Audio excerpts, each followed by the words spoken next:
Hello students, कैसे हैं आप सभी। उम्मीद करती हूँ बहुत अच्छे होंगे। मेरा नाम है प्रियंका और आप सबका बहुत बहुत स्वागत है मैग्नेट ब्रेन्स हिंदी मीडियम पर। मैग्नेट ब्रेन्स हिंदी मीडियम पर आपको मिलते हैं 6 से 12th क्लास तक के सभी विषयों के हाई क्वालिटी कंटेंट। इसके साथ ही मैग्नेट ब्रेन्स हिंदी मीडियम आपको प्रोवाइड कराता है ना सिर्फ सीबीएसई बोर्ड बल्कि अदर स्टेट्स बोर्ड के भी फुल्ली ऑर्गेनाइज कोर्सेज, और ये सभी कोर्सेज आपको मिलते हैं बिल्कुल फ्री ऑफ कॉस्ट। मतलब कि आपको इसके लिए किसी तरह की कोई पेमेंट करने की ज़रूरत नहीं होती है। अगर आप हमसे ई नोट्स और ई बुक्स भी लेना चाहते हैं तो उसकी लिंक आपको नीचे दिए हुए डिस्क्रिप्शन बॉक्स में मिल जाएगी। तो चलिए इसी जानकारी के साथ शुरू करते हैं आज की क्लास। और आज हम क्या पढ़ने वाले हैं, तो हम पढ़ रहे हैं पाठ 8 जिसका नाम है जल की विविध अवस्थाओं की यात्रा। तो हम जल की विविध अवस्थाओं की यात्रा चैप्टर का क्या करने वाले हैं आज हम देखेंगे, इसका कंप्लीट चैप्टर रिवीजन। तो चलो भाई फटाफट से वीडियो को क्या कर लेते हैं, रिवाइज कर लेते हैं। लेकिन उससे पहले आपको करना है एक छोटा सा काम। वो छोटा सा काम ये है कि जल्दी से वीडियो को लाइक कर देना है और अपने सभी दोस्तों के साथ शेयर भी कर देना है। मैं चलती हूँ टॉपिक की तरफ।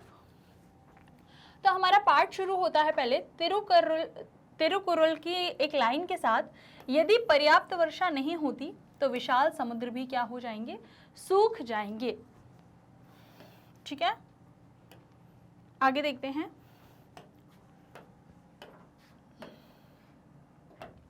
तो यहाँ पर देखिए कुछ बच्चे हैं जो आपस में बात करते हैं। ये कहते हैं कि छूने पर बर्फ जो है वो कैसी लगती है, ठोस लगती है, और इसे हम अपने हाथों में पकड़ भी सकते हैं, जबकि जल को इस तरह नहीं पकड़ा जा सकता, इसलिए ये दोनों भिन्न भिन्न पदार्थ होंगे। तो यहाँ पे बच्ची कहती है कि नहीं भाई, ये दोनों ही क्या हैं, एक ही पदार्थ हैं। फिर ये कहती है कि हम जल को अगर रेफ्रिजरेटर के अंदर हिमीकरण यंत्र यानी कि फ्रीजर में रखते हैं और जांचते हैं कि क्या यह बर्फ में परिवर्तित होता है। तो ये बच्चा बोलता है कि हाँ मैं जानता हूँ कि जब जल को फ्रीजर में रखते हैं तो ये बर्फ में बदल जाता है, पर हो सकता है कि फ्रीजर के अंदर बर्फ में कुछ मिल जाता होगा जिसकी वजह से वो क्या हो जाता है, बर्फ बन जाता है ना। तो ऐसे तो प्रश्न ये बच्चे अपने आप में करते रहते हैं। आगे हम बात करते हैं।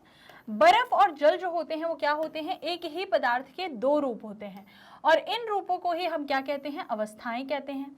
जल की ये जो विभिन्न अवस्थाएं हैं ये अपने व्यवहार में क्या करती हैं, कई सारे अंतर रखती हैं। जैसे कि जल बहता है लेकिन बर्फ नहीं बहती है, जल छलकता है लेकिन बर्फ नहीं छलकता है। ठीक है, और इन्हीं अवस्थाओं को अगर हम देखें तो पहले हम जानते हैं जल के विलुप्त होने की भी क्रिया। तो आपने देखा होगा कि बर्तन धोने के कुछ समय के बाद बर्तनों की सतह से बचा हुआ पानी जो होता है वो क्या हो जाता है, सूख जाता है। क्या आपके द्वारा पहले सोचा गया कारण इस स्थिति में भी जल के विलुप्त होने की व्याख्या करता है। यहाँ पे बच्चा बोलता है कि मुझे लगता है कि खेल के मैदान की मिट्टी ने पानी सोख लिया होगा। आप इस बारे में क्या सोचते हैं। ठीक है, अब वो क्या कर रहा है, अगर हम बात करें कि किसी मैदान में किसी गड्ढे में पानी भरा हुआ है वर्षा का और कुछ समय के बाद वो सूख जाता है, तो ये बच्चा बोल रहा है कि हो सकता हो कि मिट्टी ने वो पानी सूख लिया हो। तो हमारे द्वारा सोची गई स्थिति जल के विलुप्त होने की कौन सी व्याख्या करेगी, क्या हुआ होगा कि ये पानी जो है ये क्या हो जाता है, सूख जाता है। एक विचार हमारे मन में आता है कि हो सकता है बर्तन की सतह से पानी क्या हो गया, रिस गया होगा, है ना। और दूसरा विचार हमारे मन में आता है कि बर्तनों की सतह से जल जो है वो नहीं रिसता है, तो फिर आखिर जल जाता कहाँ है। तो देखो, गरम तवे पर जो जल छिड़का जाता है वो क्या होता है, भाप में बदल जाता है, और भाप जो होती है वो वास्तव में क्या होती है, जल वाष्प होती है, जिसका कुछ भाग जल की बूंदों में परिवर्तित हो जाता है। जल की वाष्प अवस्था में परिवर्तित होने की इसी प्रक्रिया को हम क्या कहते हैं, वाष्पीकरण या फिर वाष्पन कहते हैं। वाष्पीकरण की प्रक्रिया कमरे के सामान्य तापमान पर भी लगातार होती रहती है, जिसकी वजह से क्या होता है, बर्तन में से पानी जो होता है वो सूख जाता है। इसके कुछ और उदाहरण है कि गीले कपड़े, पोछे लगे फर्श और शरीर के पसीने का सूखना इसके कुछ अन्य उदाहरण भी हैं। ठीक है, आगे देखें। आप क्या सोचते हैं, अब देखो, अब आप क्या सोचेंगे कि गड्ढों से जो पानी विलुप्त हो रहा है उसका कारण क्या है ना। अभी अपने एक चीज देखी, वाष्पीकरण के बारे में जाना, अब बताओ कि क्यों होता है। भूमि में जो जल के रिसाव के कारण, जल के वाष्पीकरण के कारण, या फिर इन दोनों के कारण। जैसे ही आप अपने हाथों पर हैंड सैनिटाइजर मलते हैं वो विलुप्त हो जाता है, इसका भी क्या होता है। तो देखो, अगर हम पहले इस वाले की बात करें तो यहाँ पर ये दोनों कारण भी हो सकते हैं। पहली चीज तो भूमि में जल का रिसाव भी होता है जो अंदर की तरफ पानी को ले जाता है, और दूसरी चीज ये है कि जल का वाष्पीकरण भी होता है। तो इन दोनों की वजह से गड्ढों से जो जल है वो क्या हो जाता है, विलुप्त हो जाता है। हैंड सैनिटाइजर की बात करें तो हाथ पे मलते ही क्या होता है, उसमें अल्कोहल मिला होता है, जो क्या हो जाता है, हवा में वाष्पित हो जाता है, ठीक है, इसलिए वो गायब हो जाता है। क्या आप जानते हैं कि वास्तव में जल वाष्प जो होती है वो कैसी होती है, वो अदृश्य होती है, दिखाई नहीं देती, लेकिन भाप जो है उसमें क्या होती है, बहुत छोटी छोटी बूंदों की उपस्थिति जो होती है वो क्या करती है, इसको दृश्यमान बनाती है। वो जो हमको दिखती है ना भाप ऊपर जाती हुई, उसमें पानी की बहुत छोटी छोटी बूंदें होती हैं जिसकी वजह से वो हमें दिखती है। आपने पौधों पर ओस की बूंदें देखी होंगी। हमें सुबह के समय ओस की बूंदें अधिक क्यों दिखाई देती हैं? जब हम आधे भरे बर्तन में जल उबाल करके उसे स्टील की प्लेट से ढक देते हैं तो जल की कुछ बूंदें प्लेट की भीतरी सतह पर जमा हो जाती है। ये जल की बूंदें कहाँ से आती हैं, इस बारे में आप क्या सोचते हैं? तो इस तरह के प्रश्न तो हमारे मन में भी आते हैं कि ओस की बूंदें कहाँ से आती हैं, है ना। साथ में जब हम गर्म दूध, गर्म पानी को ढकते हैं तो उसकी प्लेट पर भी छोटी छोटी बूंदें हो जाती हैं। तो देखो, जब वायु में विद्यमान जल वाष्प क्या होती है, ठंडी सतह के संपर्क में आती है तो जल की बूंदें बनती हैं, और जल वाष्प के द्रव अवस्था में परिवर्तन की प्रक्रिया को हम क्या कहते हैं, संघनन कहते हैं। तो ये जो अभी जितने उदाहरण हमने देखे वो किसकी वजह से होते हैं, वो संघनन के कारण होते हैं। वायु में जल वाष्प की मात्रा को आर्द्रता भी कहा जाता है, ठीक है। आपके क्षेत्र के दैनिक आर्द्रता आंकड़ों को समाचार पत्र और अन्य स्रोतों से बताया जा सकता है, तो समाचार पत्र में इनकी जानकारी मिल जाती है। देखो, एक और रहस्य की बात करें तो आपने कांच के ग्लास पर जल की कुछ बूंदें देखी होंगी, चित्र दिख रहा है आपको। वायु से जल वाष्प कांच के ग्लास की ठंडी सतह के संपर्क में आती है और संघनन होता है, जिसके कारण कांच के ग्लास पर जल की जल जो होता है वो बूंदों में परिवर्तित हो जाता है, ठीक है। हम यह निष्कर्ष निकाल सकते हैं कि जल का जो रिसाव है वो ग्लास की सतह से नहीं हो रहा है यहाँ पर, ठीक है। क्या हम ये भी निष्कर्ष निकाल सकते हैं कि ग्लास के बाहर एकत्रित जल जो है वो केवल संघनन के कारण है? तो आइए देखें, कांच के ग्लास में जल का स्तर नीचे नहीं जाता है, बल्कि अतिरिक्त जल कांच के ग्लास की बाहरी सतह पर ही जमा हो जाता है। तो कांच के ग्लास से जल जब नहीं रिस रहा है और संघनन के कारण अतिरिक्त जल वहां पर क्या हो रहा है, एकत्रित हो रहा है, तो हम कह सकते हैं यहाँ पे क्या हो रहा है, संघनन की प्रक्रिया हो रही है। जल जो होता है वो एक ऐसा पदार्थ है जिसकी तीनों अवस्थाएं हमारे दैनिक जीवन में देखी जा सकती है। जल की 3 अवस्थाओं के बारे में हमने इस चैप्टर में पढ़ा और ये तीनों अवस्थाओं का प्रयोग हम अपनी डेली लाइफ में करते हैं, ठीक है। ठोस अवस्था में ये बर्फ के रूप में विद्यमान रहता है, गर्म करने पे ये बर्फ पिघल करके द्रव अवस्था में परिवर्तित हो जाती है, और फिर और ज्यादा गर्म करने पर ये जल अपनी गैसीय अवस्था में क्या हो जाता है, परिवर्तित हो जाता है। जैसे जैसे ताप बढ़ता जाता है ये ताप के साथ साथ परिवर्तित भी हो जाता है, ठीक है। अब देखो, हम ठोस, द्रव और गैसीय अवस्था में जल के जो गुण हैं उनमें क्या क्या अंतर होते हैं उनको जानते हैं। तो सबसे पहले बात करें अगर ठोस अवस्था की, तो बर्फ जो होता है वो ठोस अवस्था में जब होता है तो ये अपना आकार बनाकर रखती है, चाहे उसे किसी भी पात्र में रखा जाए, जबकि जल जो होता है वो उसी पात्र का आकार ले लेता है जिसमें उसे डाला जाता है। बर्फ बहती और फैलती भी नहीं है। अब बर्फ को अगर आप जिस भी आकार में, आपने किसी कटोरी के आकार में अगर जमाया है तो वो कटोरी का आकार ले लेगा, किसी ग्लास में रखा है तो ग्लास का आकार ले लेगा। तो ये क्या करता है, जिस भी पात्र में रखा जाता है उसी पात्र का आकार ले लेता है, ठीक है। अब अगर हम क्या करेंगे, ऐसी पर अब मान लो कि मैंने आइस क्यूब निकाली, आइस क्यूब को मैंने ग्लास में रखा, तो क्या वो ग्लास का आकार लेगा? नहीं, अब वो ठोस अवस्था में आ चुका है ना। जल जो था वो जो होता है वो पात्र का आकार ले लेता है और उसी में जम करके निकल आएगा। अब अगर हम बात करें कि हम बर्फ निकालते हैं और बर्फ को रखते हैं किसी बर्तन में, क्या वो उसका आकार लेगा?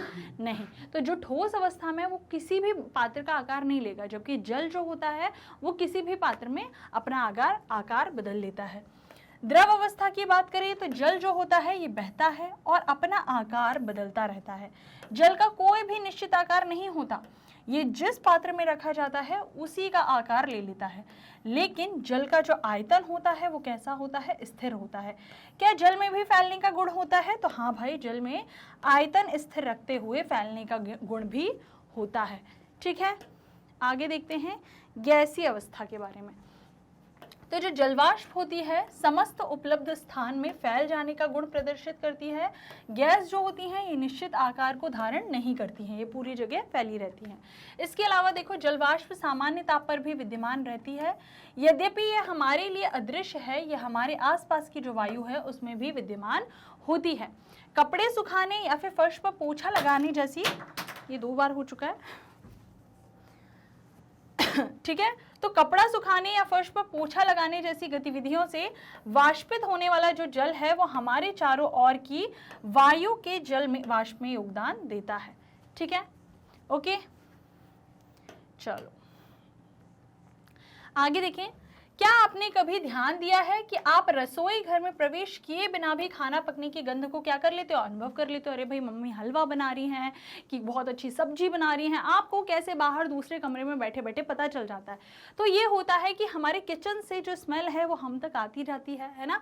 तो ये गंध हम तक पहुंचती कैसे, बताइए।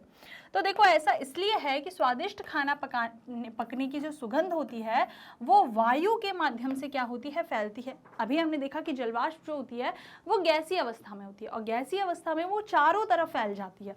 तो देखो इसी प्रकार से जो किसी खाने पकने की सुगंध होती है वो वायु के माध्यम से फैलती जाती है और हमारी नाक तक पहुंचती है, भले ही हम रसोई घर में ना हो। गैसों के अगर हम अन्य उदाहरण की बात करें तो ये क्या क्या है, ऑक्सीजन और कार्बन डाइऑक्साइड। ठीक है, चलो आगे देखो। जल ठोस, द्रव और गैसीय अवस्था में विद्यमान है और हम जल की अवस्था को क्या कर सकते हैं, हम इसे परिवर्तित भी कर सकते हैं। यदि हमें बर्फ को जल और जल को जलवाष्प में परिवर्तित करना है तो हमें ऊष्मा की क्या करनी पड़ेगी, आपूर्ति करनी होगी। यदि हम जल को बर्फ में परिवर्तित करना है तो क्या करना होगा, तो देखो भाई हमें क्या करना है कि जब हम जल को जलवाष्प बना रहे हैं तब तो ऊष्मा देंगे, लेकिन जब हम जल को बर्फ बना रहे हैं तब फिर हम क्या करेंगे, तापमान को कम कर देंगे। हम ठंडे वातावरण जैसे कि हिमीकरण यंत्र यानी कि फ्रीजर में रखकर जल को बर्फ में परिवर्तित कर सकते हैं। जल जम जाता है और बर्फ में परिवर्तित हो जाता है। बर्फ बाहर निकालने पर पिघल जाती है और जल में क्या हो जाती है, परिवर्तित हो जाती है। ठीक है, आगे देखेंगे। आप जल के अलावा पुनः अन्य उदाहरण सोच सकते हैं जो ठोस से द्रव में परिवर्तित हो जाते। अब भाई देखो हमने जल को देखा कि बर्फ से जल में बदल गया, इसके जैसे कुछ और उदाहरण भी सोचो जो ठोस होते हैं और फिर किसमें, द्रव में परिवर्तित हो जाते हैं। जैसे कि एक उदाहरण यहीं पे दिया हुआ है जिसे हम बोलते हैं मोमबत्ती। तो जो मोम होता है वो कैसा होता है, मोम ठोस अवस्था में होती है, जैसे हम ऊष्मा देते हैं जलाते हैं वो किसमें, द्रव अवस्था में परिवर्तित हो जाती है। तो मोमबत्ती जो है इसको हम एक उदाहरण मान सकते हैं। हम मोमबत्ती के मोम को द्रव अवस्था में बदल सकते हैं, हम द्रव मोम को ठोस में भी बदल सकते हैं। हमें द्रव मोम को ठोस में बदलने के लिए उसे क्या करना होगा, उसको ठंडा करना होगा। आपने शीतकाल में नारियल के तेल को ठोस अवस्था में परिवर्तित होते देखा होगा, तो ये भी एक उदाहरण है। ठीक है, अतः पानी व अन्य पदार्थ गर्म व ठंडा करने पर क्या करते हैं, अपनी अवस्था को बदल लेते हैं। ठोस की द्रव अवस्था में परिवर्तित होने के प्रक्रम को हम क्या कहते हैं, पिघलना कहते हैं। और वहीं जब हम द्रव से ठोस अवस्था में परिवर्तित करते हैं किसी चीज को तो इस प्रकरण को हम हिमीकरण कहते हैं। अब देखो और भी जाने में अगर हम बात करें तो वायुमंडल जल जनित्र AWG, ये मशीनें जो होती हैं ये पीने योग्य जल बनाने के लिए आर्द्र वायु से जल एकत्रित करती हैं और यह कार्य वायु को ठंडा करके जल वाष्प के संघनन के माध्यम से किया जाता है। ये प्रक्रिया जो होती है ये बर्फ के ठंडे जल से भरे कांच के ग्लास के बाहर पानी की बूंदों के बनने के समान ही होता है। ठीक है, आगे देखते हैं। हम जल को तीव्रता से व मंद गति से कैसे वाष्पित कर सकते हैं। तो देखो अगर हम बात करें तीव्रता और मंद गति, इन दो गतियों की, तो देखो छाया वाले स्थान जो हैं वहां पर रखे हुए अगर हम क्या करें, एक पानी के ढक्कन को छाया वाले स्थान पे रखें और दूसरे को धूप में रखें तो हम देखेंगे कि ये वाला पानी जल्दी वाष्पित हो जाएगा और ये वाला पानी बहुत धीरे धीरे वाष्पित होगा। तो जो छाया वाले स्थान में रखे ढक्कन है उसकी तुलना में जो सूर्य के प्रकाश में रखा हुआ ढक्कन है उसमें से जल जो है वो कैसे वाष्पित होता है, तीव्रता से जल्दी वाष्पित होता है। प्रायः तेज धूप वाले दिनों में कपड़े भी क्या होते हैं, जल्दी सूख जाते हैं।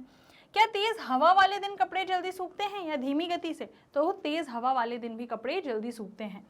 प्रायः ये देखा गया है कि तेज हवा वाले दिन कपड़े जो होते हैं वो क्या हो जाते हैं, जल्दी सूख जाते हैं। हवा की गति बढ़ने से जल जो होता है वो क्या होता है, तीव्रता से वाष्पित होता है। हमको यही जानना है कि जल को तीव्र या धीमी गति से हम वाष्पित कैसे कर सकते हैं। तो पहली चीज तो ये, जब धूप है मतलब कि ऊष्मा अधिक होनी चाहिए, और दूसरा वायु हवा ज्यादा होनी चाहिए। ये भी प्रायः देखा गया है कि बरसात के दिनों में कपड़े जो होते हैं वो देर से सूखते हैं। बरसात के दिन जो पानी होता है वो कैसा धीरे धीरे वाष्पित होता है। यदि वायु में जल की मात्रा पहले से ही अधिक है तो जल मंद गति से वाष्पित होता है। वायु बरसात के दिनों में जो हवा बहती है उसमें पहले से ही पानी जो होता है उसकी मात्रा अधिक रहती है, तो वो जो वाष्पीकरण की प्रक्रिया होती है वो बहुत ज़्यादा क्या हो जाती है, धीमी हो जाती है। क्या आप जानते हैं कि बरसात के दिनों में वायु में जल वाष्प की जो मात्रा होती है वो क्या होती है, बहुत अधिक होती है। इसीलिए बरसात के दिन जो होते हैं वो बहुत ज़्यादा कैसे होते हैं, आर्द्र होते हैं। ठीक है, आगे देखेंगे। मिट्टी का मटका जो है उसमें जल रखने पे पानी कैसा हो जाता है, ठंडा हो जाता है। वहीं अगर हम जल को स्टेनलेस स्टील के बर्तन में रखें तो वो कभी भी ठंडा नहीं होता, लेकिन मिट्टी के बर्तन में ठंडा हो जाता है। तो आपके विचार से इसका कारण क्या है? तो जल जो होता है, जल बर्तन की सतह से बाहर क्या होता है, रिसता जाता है और फिर क्या होता है, वाष्पित हो जाता है, जिससे जो अंदर का जल होता है वो कैसा हो जाता है, ठंडा हो जाता है। और इसको हम क्या कहते हैं, इसको हम शीतलन प्रभाव कहते हैं।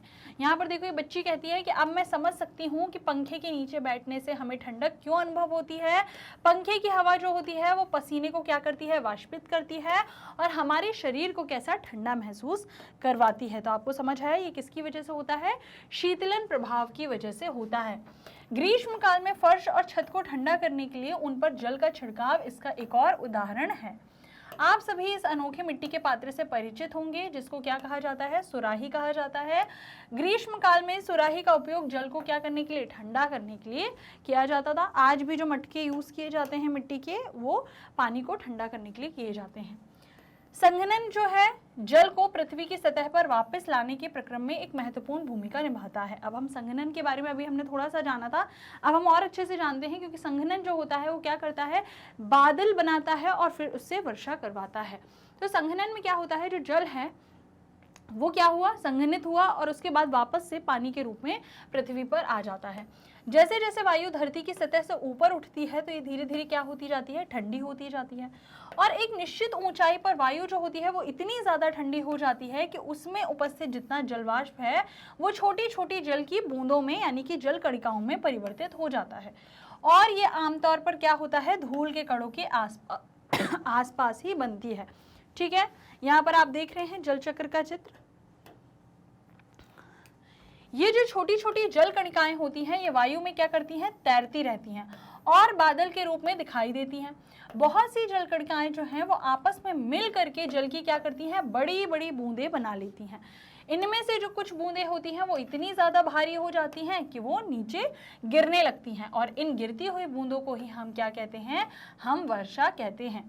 विशेष परिस्थितियों में ये ओले या फिर हिम के रूप में भी गिर सकती हैं।